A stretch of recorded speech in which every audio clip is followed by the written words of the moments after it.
악셀을 밟았는데 사이렌 소리 같은 게 난다 이러면은 터보 교체해야 됩니다. 그거 걸러주시면 되고, 이 무슨 개 같은 경우냐 뭐 그런 얘기입니다. 자, 이건 제가 판매해야 될 차량이니까 자랑을 좀 하도록 하겠습니다. 벤키시 모델이 되어 있어요. 아주 큰 사이즈의 벤키시 모델인데 판매는 자신 있지.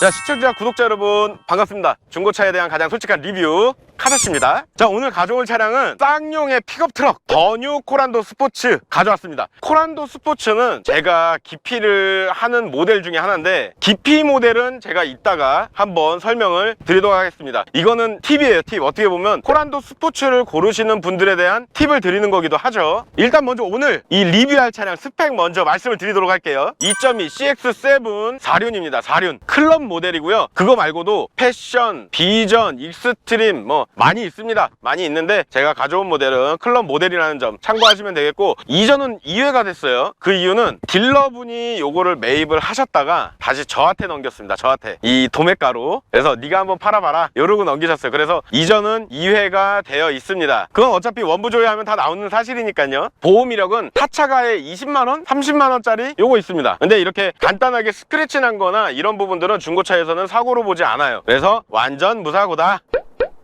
얼마야?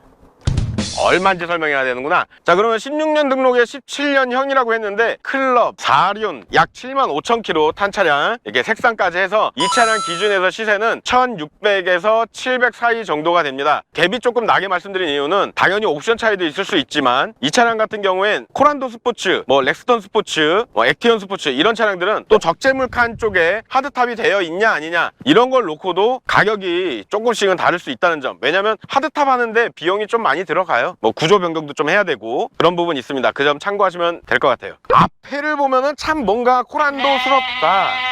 저는 항상 이 얘기하고 싶었어요. 코란도는 코란도를 계승했어야 된다. 그 옛날 그 코란도 밴 이런 거 혹시 아시는 분들 있을지 모르겠는데, 옛날에 그 코란도를 좀 계승해서 갖고 왔으면은 훨씬 더 이 좀 쌍용이 좀 더 잘 나가는 그 발판이 되지 않았을까. 그거를 딱 했어요. 지프처럼 그런 걸 시그니처 딱 해갖고 가져갔었어야 되는데, 그런 점이 참 아쉽다. 결론적으로 앞모습은 코란도 투리스모스럽다. 그냥 저냥. 자, 휠은 18인치가 들어갑니다. 당연히 타이어도 18인치에 맞는 타이어가 들어가고 이렇게 생겼어요. 전에 있던 딜러분이 차를 못 팔았던 이유를 알 것 같아요. 차에 상처가 여기저기 많고, 이거는 그 딜러분이 가지고 있는 상태로 제가 가져왔거든요. 근데 차가 굉장히 지저분합니다. 하지만 저는 깔끔하게 해서 판매할 거라는 거, 판매는 자신 있지. 이 캐릭터 라인이 손잡이를 따라서 쫙 이렇게 펼쳐지는 모습이고, 일반 SUV랑 다른 점 아까 말씀드렸죠. 픽업 트럭. 어떤 분들은 애매한 위치에 있는 차량이다, 뭐 트럭도 아닌 SUV도 아닌 승용도 아닌 약간 그런. 근데 제가 볼 때는 어느 정도의 단점을 끌어다 쓰다 보면은 그건 어쩔 수 없다고 생각합니다. 그 단점을 보완하려고 이제 렉스턴 스포츠에서 칸 모델이 나왔죠. 좀 더 큰 모델, 수입 픽업 트럭이랑 대적할 수 있을 만큼의 그런 차량들이 나오는 모습이고, 그 이전에는 이렇게 좀 작은 SUV에 트럭의 장점까지 갖다 붙여놓은, 그렇다 보니까 세금도 저렴해요. 그건 이따가 제가 주행하면서 또 말씀을 드리도록 하겠습니다. 자, 이제 더뉴 코란도 스포츠의 뒷모습이에요. 자, 요거 잡아줘야 돼. 요거 내 얼굴 말고 요거 LET. 그렇지. 요거는 엔진 형식을 얘기하는 겁니다. XDI 엔진인데 2.2 그리고 LET 개선형이라는 얘기예요. 개선형. 요게 렉스턴 스포츠에도 이 엔진을 그대로 적용을 했습니다.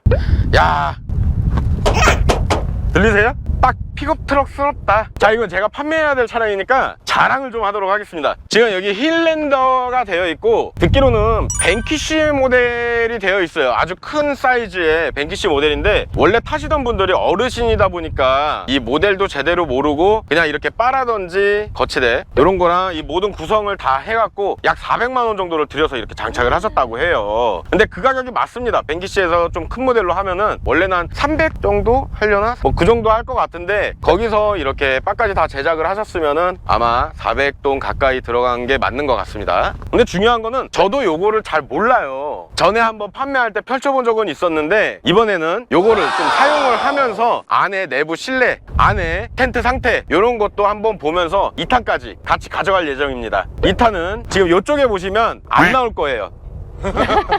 위에는 이렇게 호루 방식으로 되어 있고 뭐 딱히 다른 거는 없어요. 쭉 보면은 캠핑하던 차량이다 보니까 이렇게 짜잘한 스크래치들은 어쩔 수가 없는 것 같아요. 이 짜잘하게 튀어있는 뭐 스크래치들 조금씩은 있는데 신경이 거슬리는 정도는 아닌 것 같습니다.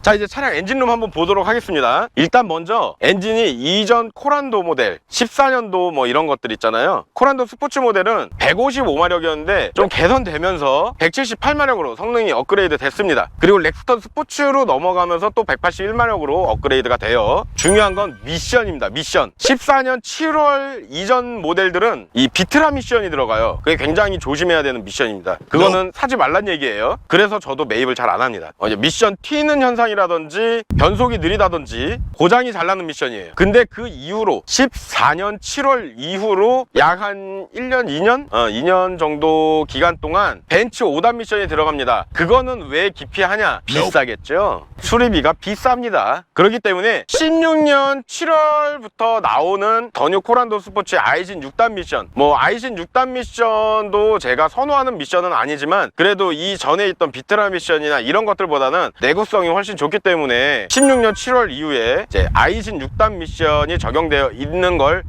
채택하는 게 좋다는 점. 그리고 벤츠 5단 같은 경우는 단수가 5단이잖아요. 그쵸? 단수 5단인데 수리비도 만만치 않다. 이 무슨 개 같은 경우냐, 뭐 그런 얘기입니다. 냉각수가 있고 이제 파워 오일, 그리고 브레이크 오일, 워셔액 여러 가지 이렇게 있습니다. 딱 봐도 그냥 뭐 정비하기는 편하게 돼 있는데 이 단점이 쌍용차는 수리비가 또 그렇게 비싸요. 저도 정비사는 아니라서 비싼 부품을 사용하는 건지 아닌지 모르겠지만 우리나라 차량들 같은 경우에 예를 들어서 이 부분이 30만원 나온다, 그럼 쌍용 같은 경우는 뭐 40만원 50만원 나오는 경우가 더 많습니다. 수리비가 조금 더 비싸더라고요. 자, 1열 실내 모습 한번. 2열 실내 모습도 한번 보시겠습니다. 자, 이제 뒷좌석에 앉았습니다. 일단 나쁜 느낌은 아니에요. 더블캡 화물차 있잖아요. 뒷좌석까지 있는 화물차, 그거 탔을 때랑 크게 다른 느낌은 아니에요. 그래도 탔을 때 느낌은 좀 더 승용스럽다 이런 건 있는데 장거리 이동할 때 조금 불편할 거는 같습니다. 일단 등 있는 데가 너무 서 있어요. 서 있고 이 등받이가 지금 보면은 제가 키가 작은데도 불구하고 짧습니다. 그러다 보니까 등을 좀 이렇게 받쳐도 이게 바로 닿기 때문에 조금 더 이렇게 해놔야 되는데 이러면 허리가 떠서 허리가 불편해요. 그래서 좀 이렇게 세워서 가야 된다는 점. 뭐 열선이나 이런 거는 있고 따로 뭐 제 키 수준에서는 괜찮은 것 같습니다. 키가 작아. 아, 키가 작아. 이건 너무한 거 아니냐? 자, 창문 조작 버튼들입니다. 아쉽게도 수동으로 이렇게 조작하게끔 되어 있어요.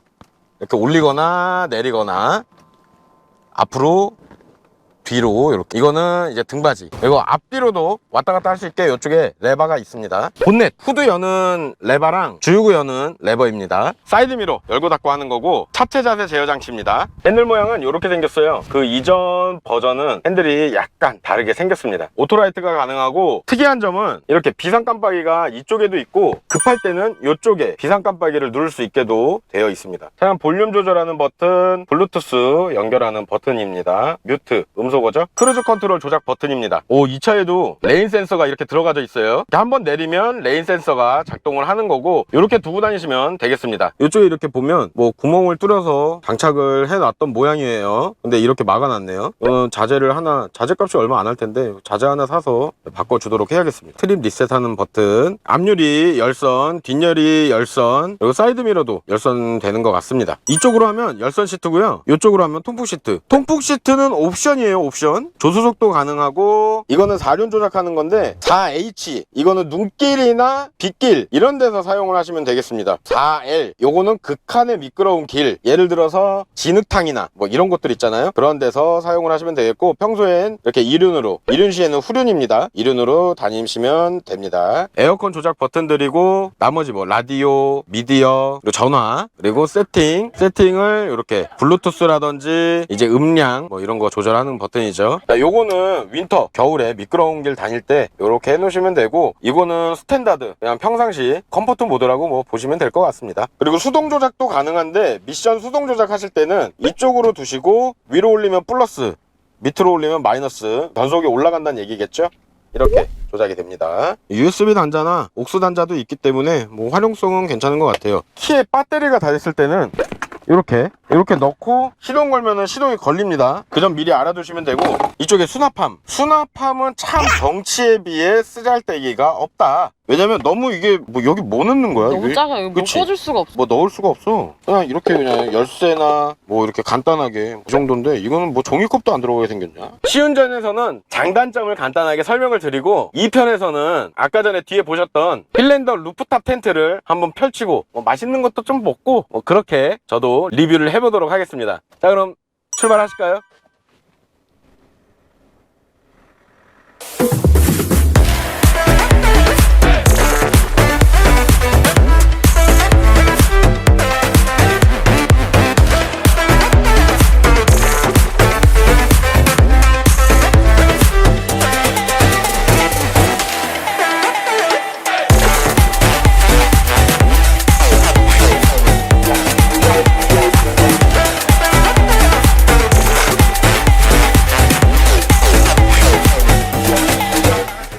자, 이제 시운전 나왔습니다. 일단 가장 먼저 승차감. 별로야, 승차감은. 좀 통통 튀는 맛이 있지? 승차감은 화물차보다 당연히 탈만해요. 프레임 바디로 만들다 보니까 노면을 많이 타요. 그래서 그런 것들이 이제 승차감에 좀 요인이 되는데, 기본적으로 이 차는 화물용으로 나온 차량입니다. 그 점은 뭐냐? 세금이 굉장히 싸요. 일반 승용차, 뭐 승용 SUV 이런 것들은 1년에 세금이 뭐 40만원, 50만원, 60만원 이렇게 나올 수 있겠지만, 이 차량 같은 경우에는 2, 3만 원이면 됩니다. 엄청 싸네. 엄청 싸지. 그렇기 때문에 세컨으로도 많이 가지고 계시고, 승용도 필요한데 화물도 필요하다. 근데 난 한 대만 가지고 있어야 돼. 뭐 이런 분들이 많이 필요로 하시고, 이렇게 캠핑 다니시는 분들, 그분들이나 낚시 다니시는 분들, 이런 분들이 가장 많은 구매층이라고 보실 수가 있고요. 세컨카로 이용을 하시는 분들은 연간 세금이 너무 싸기 때문에 레저 용도로 많이 이용을 하고 계십니다. 근데 그 반면에 좋은 점을 짬뽕 해놓다 보니까 단점도 생겨요. 먼저 단점은 승용 SUV처럼 승차감이 우월하지 않다. 그거랑 아까 뒤에서 보여드렸죠. 2열 등받이도 너무 서 있고 등받이 각도 조절도 되지 않기 때문에 뒤에 탄 사람들이 좀 불편할 수가 있습니다. 그리고 화물을 실을 때 화물차만큼의 화물칸을 가져갈 수 없다는 점, 그리고 또 승용으로 이용을 하자니 승용 SUV만큼의 공간이 안 나오는 점, 불편하다는 얘기겠죠. 그런 점들이 좀 단점으로 작용을 하고, 이 코란도 스포츠의 또 최대 단점은 바로 제가 타고 있는 이 실내입니다. 실내가 정말 싸구려틱해요. 이건 높은 모델을 선택해도 굉장히 싸구려틱해 보인다는 느낌은 지울 수가 없어요. 물론 높은 등급에서는 전동 시트도 들어가고 뭐 옵션 이런 것들이 조금 더 들어가기는 하지만, 그래도 굉장히 화물스럽다. 중요한 건 또 실내 디자인인데, 이 아까 전에 말씀드린 대로 17년식 더 뉴 코란도 스포츠임에도 불구하고 예전에 액티언, 코란도 스포츠 이 모델들부터 나왔기 때문에 거의 뭐 10년 이상 실내 디자인을 고수하고 있다, 뭐 뽕을 뽑고 있다, 이렇게 생각하셔야 될 것 같습니다. 그래서 실내 디자인이 10년 전 디자인이에요. 그래도 조작하는 데는 나쁘진 않습니다. 조작하는 데는 한 손에 쏙쏙 들어오고, 그리고 사륜 같은 경우에는 작동을 하면 당연히 안전하겠지만 80km가 넘어가면 다시 후륜으로 풀린다는 얘기가 있어요. 물론 제가 눈길에서 그걸 직접적으로 막 실험해보고 뭐 이렇게 해보진 않았지만, 사륜을 사용할 때는 너무 높은 속도로 가면 또 풀린다는 점 알고 계시면 될 것 같습니다. 근데 미끄러운 길에서는 빠르게 안 달리지 않나? 어차피 빨리 안 달리죠. 그치? 그 외에는 내장재가 부풀어 오르듯이 좀 까지는 경향이 좀 있어요. 앞에서 말씀드렸지만 코란도 스포츠, 뭐 액티언 스포츠 이런 이전 차량들은 비트라 미션이라 그랬죠. 비트라 미션도 그렇고 터보도 굉장히 잘 나가요. 일단 차에 타서 시동 걸고 악셀을 밟았는데 사이렌 소리 같은 게 난다 이러면은 터보 교체해야 됩니다. 그거 걸러주시면 되고, 그리고 그 중간에 나온 벤츠 5단 미션, 5단인 것도 그렇지만 벤츠 미션, 뭐 당연히 벤츠라 그러면은 다들 좋다고 생각하잖아요. 근데 우리는 수리비도 생각을 해야 되니까 이제 그런 것들 생각해서 16년 7월 이후 모델로 선택을 하시면 되겠고, 말씀드린 대로 엔진 XDI 220 LET 엔진, 그리고 아이신 6단 미션, 그게 렉스턴 스포츠랑 똑같이 들어갑니다. 그러니까 한마디로 엔진 미션은 고수해서 렉스턴 스포츠로 바뀌었다, 이렇게 생각을 하시면 되거든요. 가성비를 찾으려고 하고 디자인은 상관없다 이렇게 생각하시면 당연히 더 뉴 코란도 스포츠로 선택을 하시면 되겠습니다. 장점은 말씀드릴 말씀드릴 게 그렇게 많진 않아요. 진짜 가장 최대 장점이 아까 말씀드렸던 세금. 누구나가 다 세금을 놓고 얘기하는데 세금이 화물용으로 들어가기 때문에 일단 쌉니다. 자, 그 다음은 연비예요. 연비는 복합연비 기준에서 11.4입니다. 4. 근데 지금 제가 3만원을 넣었거든요. 3만원 넣었는데 300km 탈 수 있다고 나와요. 물론 살짝 여기에 뭐 뻥도 가미가 돼 있을 수 있고 고속도로라든지 시내주행 이런 거에 따라서 좀 영향이 있을 수 있겠죠. 근데 일단 기본적으로 이렇게 2톤 가까이 되는 차량인데도 불구하고 연비는 상당히 잘 나와줍니다.